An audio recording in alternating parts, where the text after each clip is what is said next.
the name of Allah, the Beneficent, the Merciful, to whom all praise is due, whom we forever thank for giving us the Honorable Elijah Muhammad as our leader, teacher, and guide. And I specifically open up like that because I am a representative of the Honorable Elijah Muhammad. And were it not for him, you and I wouldn't be here today.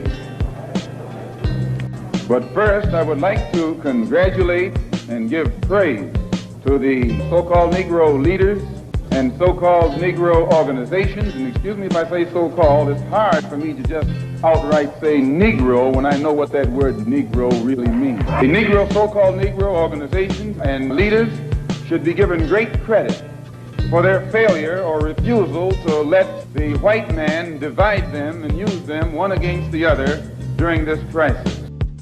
We don't care what your religion is. We don't care what organization you belong to. We don't care how far in school you went or didn't go. We don't care what kind of job you have. We have to give you credit for shocking the white man by not letting him divide you and use you one against the other.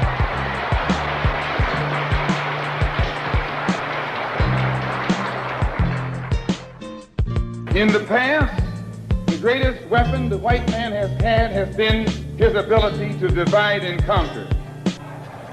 As Jackie Robinson pointed out beautifully on the television last night, 4/5 of the world isn't white.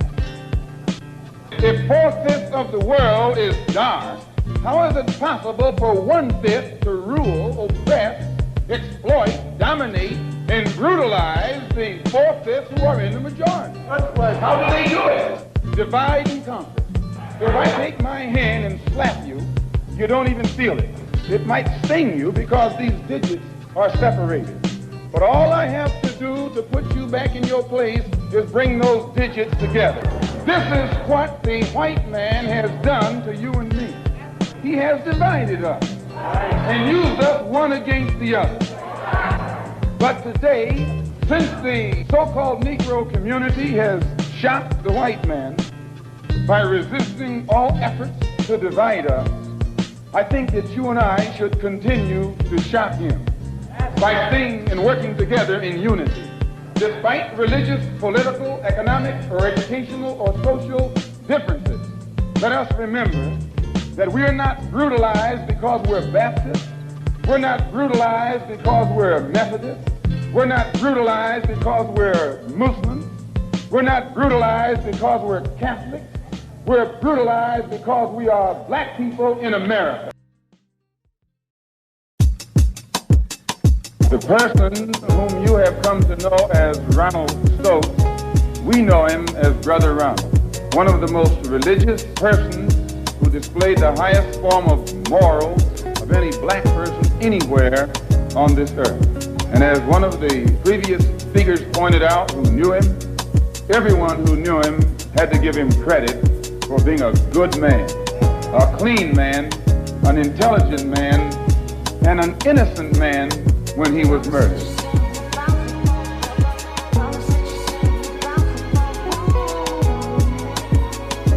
In order for you and me to devise some kind of method or strategy to offset some of the events or repetition of the events that have taken place here in Los Angeles recently, we have to go to the root. We have to go to the cause. Dealing with the condition itself is not enough. We have to get to the cause of it all, or the root of it all. And it is because of our effort toward getting straight to the root that people oftentimes think we are dealing in hate. As Reverend Wilfred Wilson pointed out, I think it was 8 years ago today that the Supreme Court handed down the desegregation decision. And despite the fact that 8 years have gone past, that decision hasn't been implemented yet. I don't have that much faith. I don't have that much confidence. I don't have that much patience. And I don't have that much ignorance. If the Supreme Court, which is the highest law-making body in the country, it can't get even 8% compliance with in 8 years because it's for black people, then my patience has run out. When black people who are being oppressed become impatient they say that's emotional. Please. When black people who are being deprived of their citizenship, not only of their civil rights, but their human rights, become impatient, become fed up, don't want to wait any longer, then they say that's emotional. There, your mother is being raped, and you're not supposed to be emotional. Your women, please, your women can't walk the street without some cracker putting his hands on her, then you're not supposed to be emotional.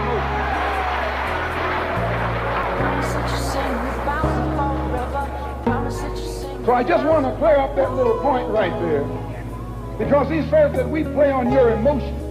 And when you turn on your television tonight, or your radio, or read the newspaper, they're going to tell you in that paper that I was playing on your emotions. Imagine you, a second-class citizen. That's not getting emotional, it's getting intelligent.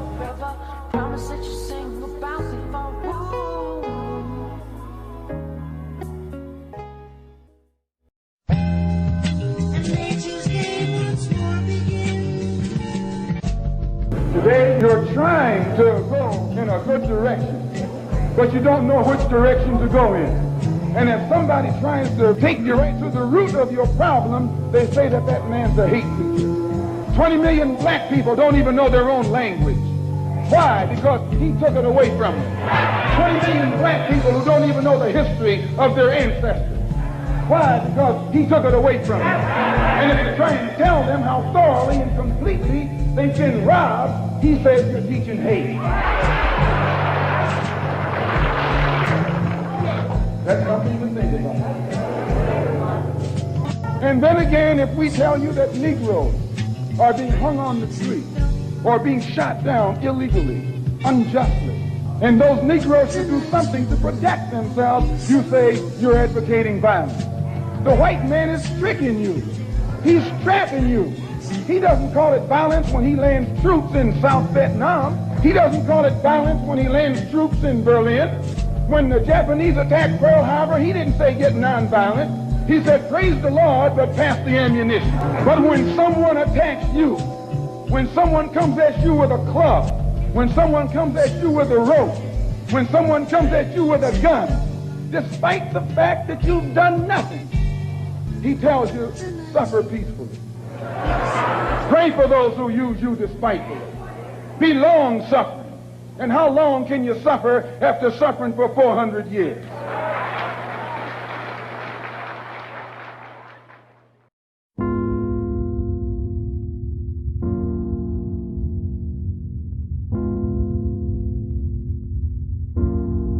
And as far as your mayor is concerned, I should say their mayor, a man named Yorty, who has been slandering the Muslims, a professional liar, who has mastered the art of using half-truths. Put it in the paper that they broke into our religious place of worship and got records that they can use to prove that most of us have criminal records. You can't be a Negro in America and not have a criminal record. Martin Luther King has been to jail. James Farmer has been to jail. Why, you can't name a black man in this country who is sick and tired of the hell that he's catching who hasn't been to jail. They put Moses in jail. They put Daniel in jail. Why, you haven't got a man of God in the Bible that wasn't put to jail when they started speaking out against exploitation and oppression. To have once been a criminal is no disgrace. To remain a criminal is the disgrace. I formerly was a criminal. I formerly was in prison. I'm not ashamed of that. You never can use that over my head. I went to prison because I believed in men like Sam Yorty. I went to prison because I trusted men like Sam Yorty. I went to prison following the philosophy of men like Sam Yorty. But since I've been following the Honorable Elijah Muhammad, I have been reformed, and that's more, please. That's more than Sam Yorty and Chief Parker and all these other white politicians have been able to do with the inmates in the prisons of this state. They should give Mr. Muhammad credit for reforming and rehabilitating men whom they have failed to reform and rehabilitate.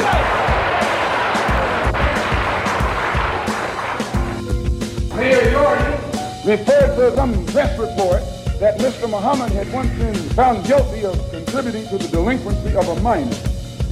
He failed to explain purposely that in 1934, the Honorable Elijah Muhammad refused to send his children to the white schools in Detroit, Michigan that were teaching you about little black Sam boys.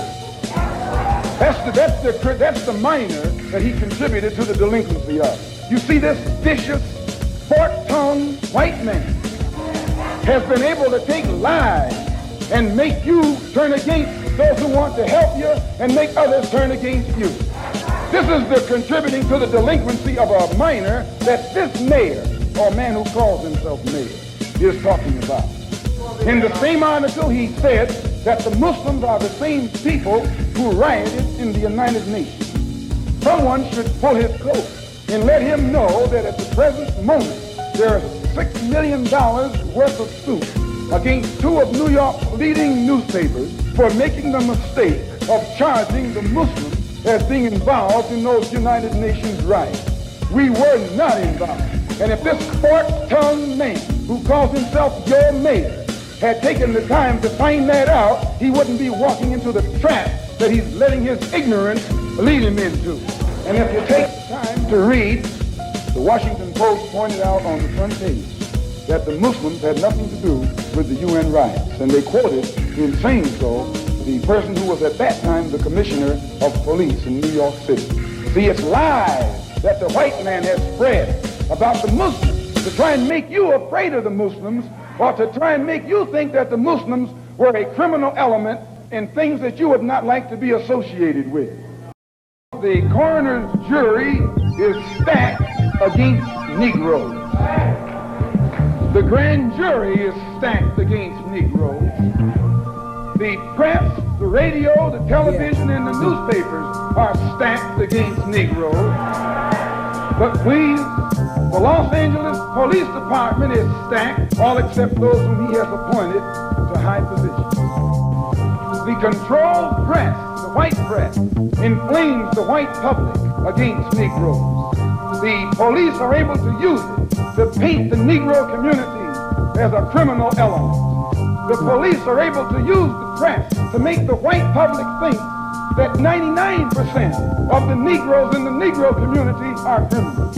And once the white public is convinced that most of the Negro community is a criminal element, then this automatically paves the way for the police to move into the Negro community, exercising Gestapo tactics, stopping any black man who is on the sidewalk, whether he is guilty or whether he is innocent, whether he is well-dressed or whether he is poorly dressed, whether he is educated or whether he is dumb, whether he's a Christian or whether he's a Muslim.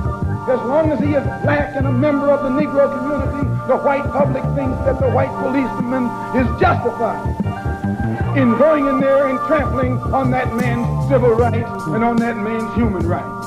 Once the police have convinced the white public that the so-called Negro community is a criminal element, they can go in and question, brutalize, murder unarmed, innocent Negroes, and the white public is gullible enough to back them up. This makes the Negro community a police state. This makes the Negro neighborhood a police state. It's the most heavily patrolled. It has more police in it than any other neighborhood, yet it has more crime in it than any other neighborhood. How can you have more cops and more crime? Why? It shows you that the cops must be in cahoots with the criminals.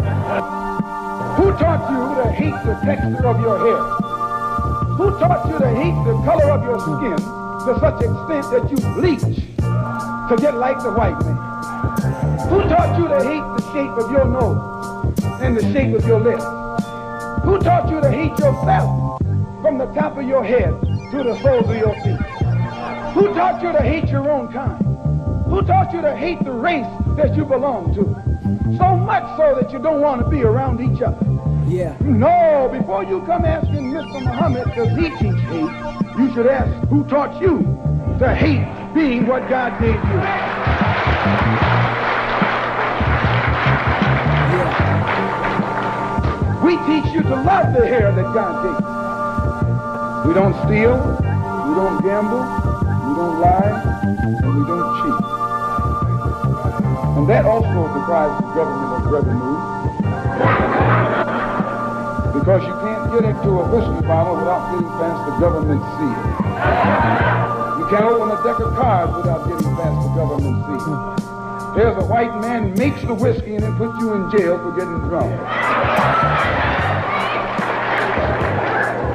He sells you the cards and the dice and puts you in jail when he catches you using them. So he's against us because we fix it where he can't catch you anymore. We take the dice out of your hands and the cards out of your hands and the whiskey out of your head.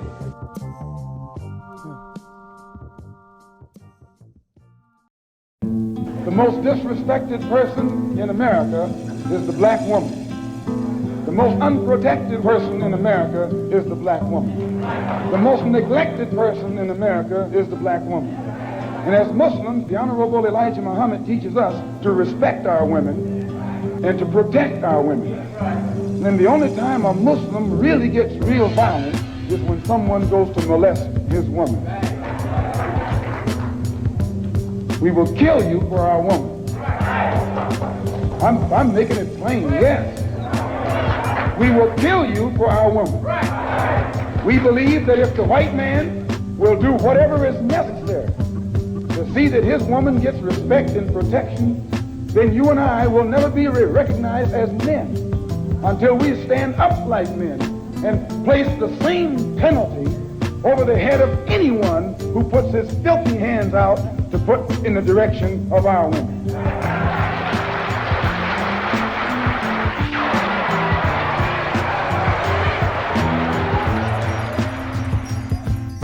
We respect them, but we want them to respect us. We think that the law should respect the Negro community.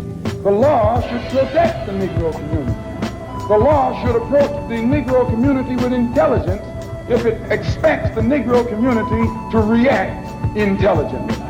So the Honorable Elijah Muhammad teaches us to always avoid anything that smacks of disrespect for the law.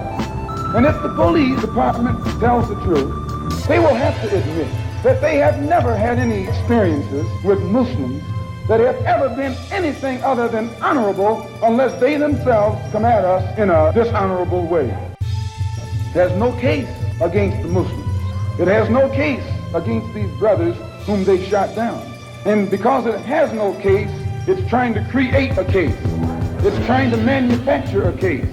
And therefore they set up a grand jury hearing of the case so that they could hear it behind closed doors, and after hearing what we have to say, then build their particular strategy or defense against the actions that they committed April the 27th. So at the advice of our attorneys, we purposely, the victims, those who have been indicted, or rather those who have been arrested and are out on bond, have purposely refrained and refused from making any statement whatsoever until after the case appears in court. And when you hear their story, it will be in a public trial. We have already had experience with these private hearings behind closed doors. Anything that the white man has to do to the Muslim, he has to do it in the open. He has to do it in public, or he has to put every single one of us behind bars for the rest of our lives.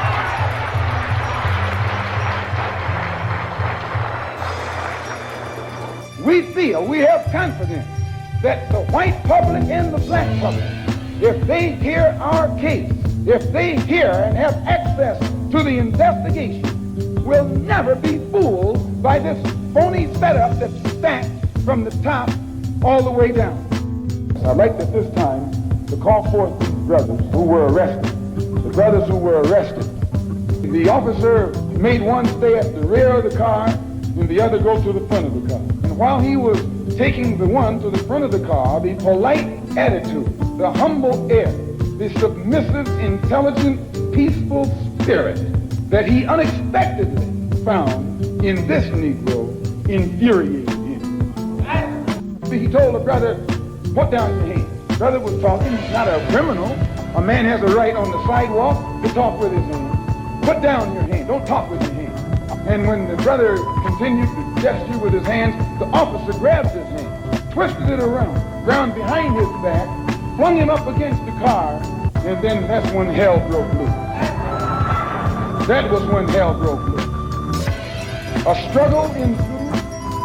Shots were fired by the police and by a Negro door shake. An alarm went out. When the alarm went out, instead of the police going to the place where the incident occurred, the police went 1 block away to the temple. When they arrived there, they got out of their car with their guns smoking. You would have thought it was Wyatt, what his name? Wyatt Earp. I'm telling you, they came out of those cars and we have enough witnesses to hang them with their guns smoking. Chief Parker knows this, Mayor Yorty knows this, and every police official in the city knows that. They didn't fire no warning shots in the air. They fired warning shots point blank at innocent, unarmed, defenseless Negroes. As I say, 2 of the brothers were shot in the back. Another was shot in the shoulder. 2 of them were shot, excuse the expression, through the penis. Another was shot in the hip, and the bullet came out the other side. Brother Arthur here was shot 1/4 of an inch from his heart. Let me tell you something, and I'll tell you why you say we hate white people. We don't hate anybody. We love our own people so much they think we hate the ones who are inflicting injustice against them. You should listen to the conversation of the police officer while it was going on. 2 of the brothers who had been shot were lying hand in hand. As the officer said, they were chanting a death chant. They were saying, Allahu Akbar. What does that mean? It means that God is the greatest. It means that God is the greatest. Understand that the white officer called a death chant was a prayer. They were praying when they were shot down. They were saying, Allahu Akbar. And it shook the officer up because they haven't heard black people talk any kind of talk but what they talk. And 2 of the brothers who were shot in the back were telling me that as they lay on the sidewalk, they were holding hands. They held hands with each other, saying Allahu Akbar. And the blood was seeping out of them where the police bullets had torn into their insides. Still they said Allahu Akbar. And the police came and kicked them in the head. Police kicked them in the head, telling them to shut up that noise, while they were laying on the sidewalk in front of our temple. Kicked them in the head. Shut up that noise. And one of them, when he was on his way to the police station, one of the ambulance attendants told the white cop, why don't you kill the nigger? He said, I'll tell him that he tried to get away. Why don't you kill the nigger while you got a chance? I'll swear that he tried to get away. If he didn't say this, then I need to be put in jail, and I'll gladly go. As the ambulance sirens were coming to the place, one of the policemen said to the other, what are the ambulances rushing for? Nothing but the niggers. So he looked in and saw the Muslim brother sitting beside him, and he said, and he shut up. But after he got to the jail, the same officer that said this turned to the brother and said, I hope that you didn't get offended by what I said back there under the heat of emotion, because some of my best friends are colored. That's his password. Some of my best friends are colored. And I, for one, as a Muslim, believe that the white man is intelligent enough. If he were made to realize how black people really feel and how fed up we are without that old compromise and sweet talk, why, you're the one that make it hard for yourself. The white man believes you when you go to him with that old sweet talk, because you've been sweet talking him ever since he brought you here. Stop sweet talking him. Tell him how you feel. Tell him what kind of hell you've been catching, and let him know that if he's not ready to clean his house up, he shouldn't have a house. It should catch on fire and burn down.